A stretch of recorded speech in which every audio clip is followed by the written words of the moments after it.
এটা বিদেশের delivery robot. ভিডিওটা পুরোটা দেখলে অনেক নলেজ পাওয়া যাবে। এটা হচ্ছে একটা ডেলিভারি রোবট। এই ছোট্ট রোবটটা আমার কাছে অনেক কিউট লাগে। এইটার মধ্যে হচ্ছে আমি একটু আগে সুপারমার্কেট থেকে খাবার অর্ডার দিলাম এবং এটা হচ্ছে এখন আমাদের বাসায় ডেলিভারি করবে। এবং এটা কিন্তু একা একাই চলছে, কেউ এটাকে কন্ট্রোল করতেছে না। এটা চারপাশে হচ্ছে প্রায় 12টার মতো ক্যামেরা আছে। নোট নো উঁচা নিচা কোনো কিছুতে ওটা যেতে কোনো প্রবলেম হয় না। এই যে 6টা চাকা না, এই 6টা চাকা দিয়ে খুব সুন্দরভাবে ম্যানিউভার করতে পারে।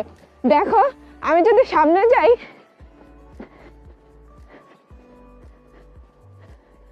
হ্যালো, দেখছো আমি সামনে গেলে দেখো পাশ দিয়ে চলে যাবে।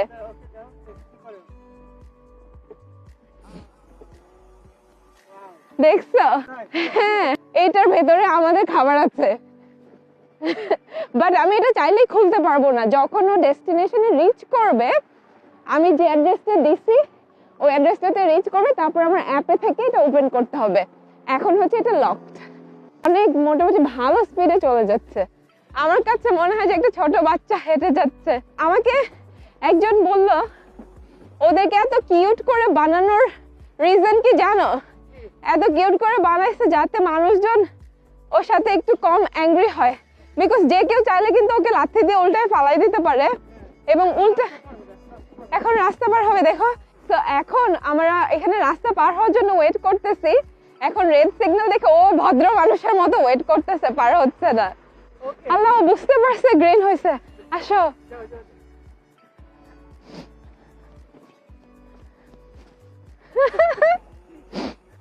রোবোটিক্স কত অ্যাডভান্স হচ্ছে দিনে দিনে, can you believe it?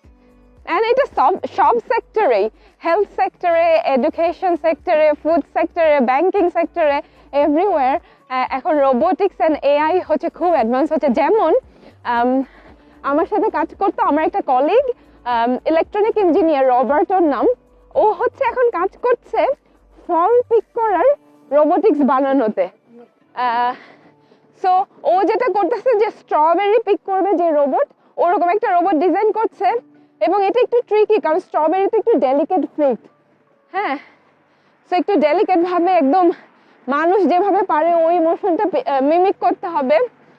Plus কোনটা পাকা কাঁচা এগুলো সব মানে এআই দিয়ে ডিটেক্ট করতে হবে, একদম কারেক্ট টাইমে কারেক্ট ওয়েতে পিক করতে হবে। ওদিকে যাবে, ও টার্ন করবে। দেখো কিভাবে। That is so cute. Okay, যাও, follow it. That is so cool.